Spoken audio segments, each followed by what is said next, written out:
Okay, here's a weird one for you. Imagine you could just hit pause on life, take a nap for, I don't know, 1,000 years. Would you? Huh. Tempting offer, but I think microbes kind of beat us to it. They totally did, and that's what we're getting into today with apple cider vinegar, or ACV. Yeah. But listen, we're skipping all the usual stuff you hear. Right. No digestion chat, no acid reflux rehash, no blood sugar basics. We know you know that. We're aiming for the big one, the benefit almost nobody talks about. Yeah, our mission today is really understanding this whole microbial sleep thing, dormancy, and how, like, simple kitchen vinegar can be a super specific alarm clock. Okay, get this, because it's kind of wild. Both the good bacteria and the nasty ones in your system, they can basically go into hibernation, like deep sleep. Exactly. They just shut down. It's not a quick nap. It's a serious survival tactic. Usually kicks in when things get rough, like starvation signals. They just check out. So they wait until things improve. That's the idea. When the environment gets really stressful, think intense heat, UV rays, certain chemicals, even antibiotics, the cell goes into this dormant state. It's like a last resort. And what does that state look like? It basically creates a metabolically inactive version of itself, like a little vault, just preserving its DNA, its genetic info against all that stress. Wow. So it's like the ultimate defense. And we're not talking about surviving for a week or two. Oh, no. We're talking potentially decades. Some research suggests even thousands of years, just, waiting for the right signal to wake up and get back to business. Thousands of years. That's incredible. And here's the kicker. When they're in that deep sleep, that protected state, they're structurally resistant to almost everything, including a lot of antibiotics. How come? Well, if they're not actively doing anything, not metabolizing, a lot of our drugs just don't have a target. They can't touch them. Hold on. So if these microbes are that tough, surviving crazy conditions, resisting antibiotics, are you saying a bit of ACV does something targeted that, like, modern medicine sometimes struggles with? In a way, yeah. It's not about killing them directly in that state. It's about changing the environment, the playing field. Ah, okay, so you're setting the stage. Exactly. You're trying to create conditions where the good guys get the wake-up call and the bad guys, they just keep hitting snooze. Right. Which brings us to this idea, let's call it the apartment building analogy.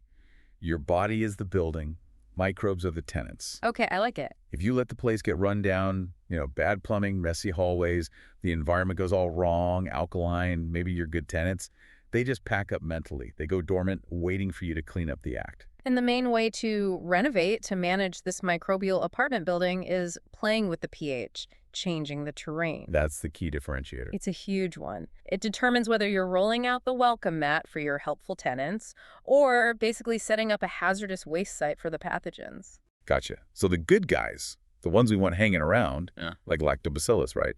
And those crucial ones that make butyrate. Yes, exactly. Those are the early birds. They actually thrive when things get a bit acidic. Why is that? That acidity is protective for them.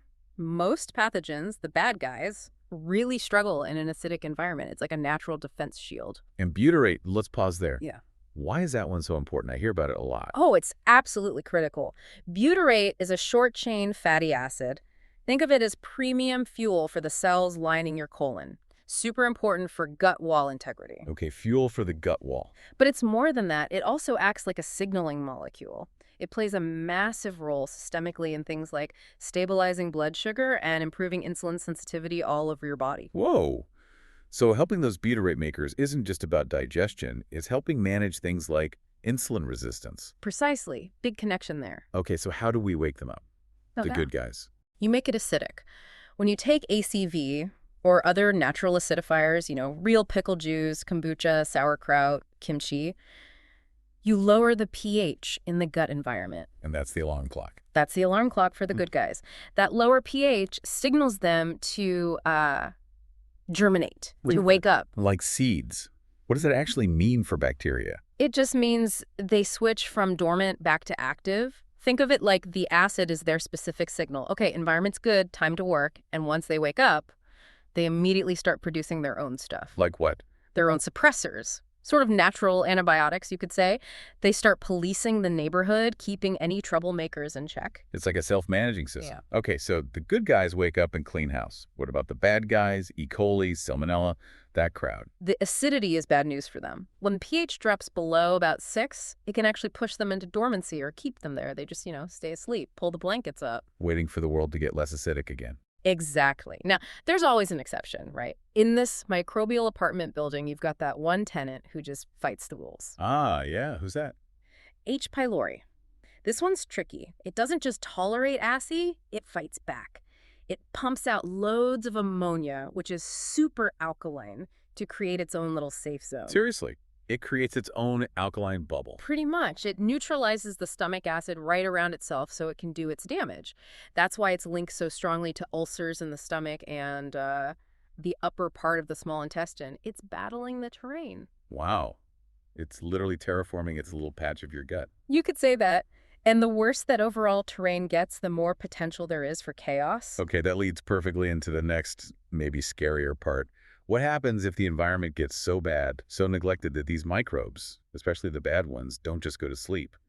They actually, break their lease. They leave the gut entirely. Right, that's translocation. And it's a huge factor in a lot of health issues that seem unrelated to the gut at first glance. Like what kind of issues? Think chronic joint pain, weird skin problems, eczema, psoriasis. Sometimes these can happen because bacteria that should only be in your large intestine manage to escape. They translocate. They move out. Where do they go?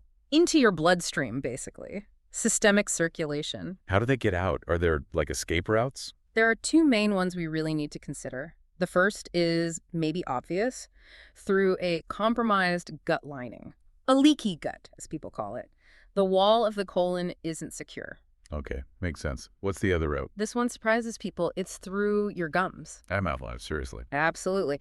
If your gum tissue is inflamed or damaged, bacteria from your mouth can get a direct ticket into your bloodstream. Whoa, okay.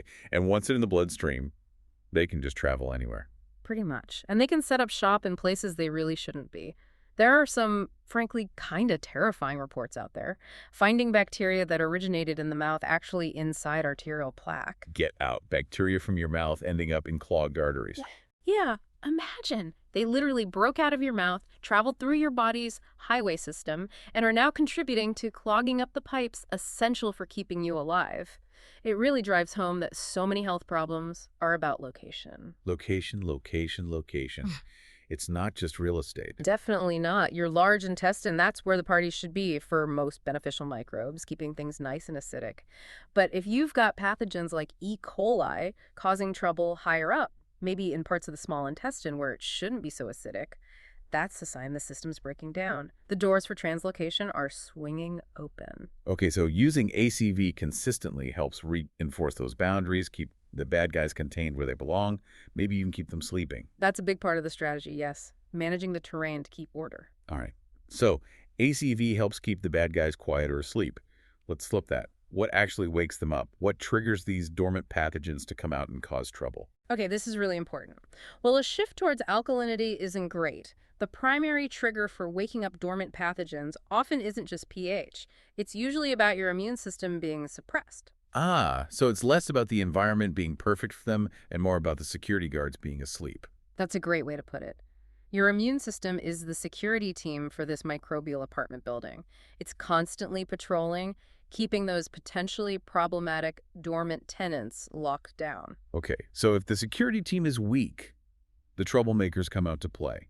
What weakens the security? What suppresses the immune system? Well, there are several big ones. First, and maybe most obvious, is chronic stress.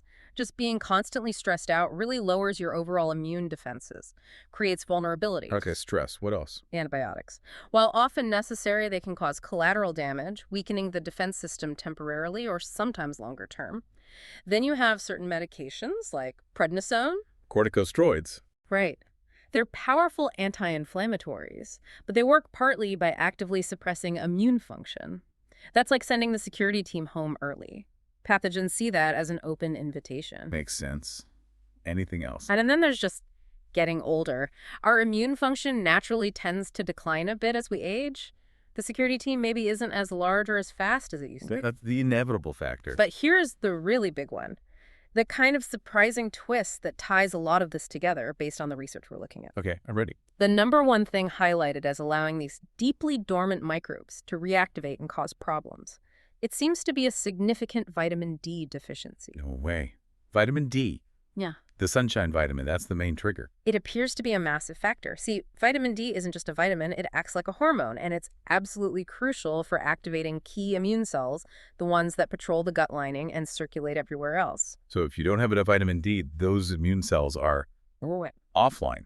They're essentially underpowered or even dormant themselves. They can't do their job effectively. Your defenses are operating at half-mast, maybe less. And the pathogens, they sense that weakness. So the pathogen is dormant, just waiting. Mm-hmm. It senses the immune system is weak, maybe because vitamin D is low, and decides, okay, nap time's over, let's cause some chaos. That seems to be the mechanism. It's the same pattern observed for ages with things like cold sores or shingles outbreaks. What triggers them? Often stress a temporary immune dip or underlying low vitamin D levels, which means chronic immune weakness. Right. The virus was always there, dormant. The weakness let it out. Wow, so it's not just about managing the pH with ACV. We also need to make sure the immune system, the security team, is strong enough to keep things locked down. Absolutely. It's a two-pronged approach. Manage the terrain with acidity and shore up the internal defenses. And when it comes to vitamin D, for this purpose, Hmm? are we talking standard levels? Well, the research looking specifically at suppressing these kinds of reactivations often points towards needing more than just the basic recommended levels. To really strengthen the immune surveillance and keep pathogens in remission, the amounts studied were frequently much higher. How high are we talking? Just so people have context from the findings. Again, reporting on the research here, not giving medical advice, but the studies often involved levels like 10,000 IU daily and sometimes quite a bit more, 20,000, even 30,000 IU or higher, to achieve that really robust immune footing needed to keep stubborn, dormant microbes suppressed. So it's not just about avoiding deficiency. It's about actively building like an immunological fortress. Exactly. It's the difference between having, one sleepy security guard versus a fully staffed, well-equipped defense team. Okay, let's bring this all back home. We've got this like agreement with our microbes, Yeah. right? We give them a good home, clean, acidic, stable, and in return, they help us out. Immune protection, making essential stuff like butyrate, helping with vitamins, digestion. It's a mutual relationship, absolutely. And ACV, it's just one simple tool, really accessible, to help manage our end of the bargain, maintaining that healthy terrain. So if people want to try this, make it practical. The recommendation is pretty straightforward. About 1 tablespoon of good quality, unfiltered ACV, the kind with the mother, is often preferred. Mix it with a bit of water. When's the best time? Taking it in the evening seems to work well for many people, maybe helping regulate things overnight. Okay, and super important public service announcement. Oh, yeah. Drink it with a straw, please. Mhm. We want the acid helping inside, not stripping the enamel off your teeth. You can add lemon too, if you like, but consistency is probably key. Definitely. It's a small daily action, but it's influencing these incredibly resilient organisms that have seen environmental stresses we can barely imagine. It's micromanaging your internal environment, basically. Right. So here's the final thought to maybe chew on.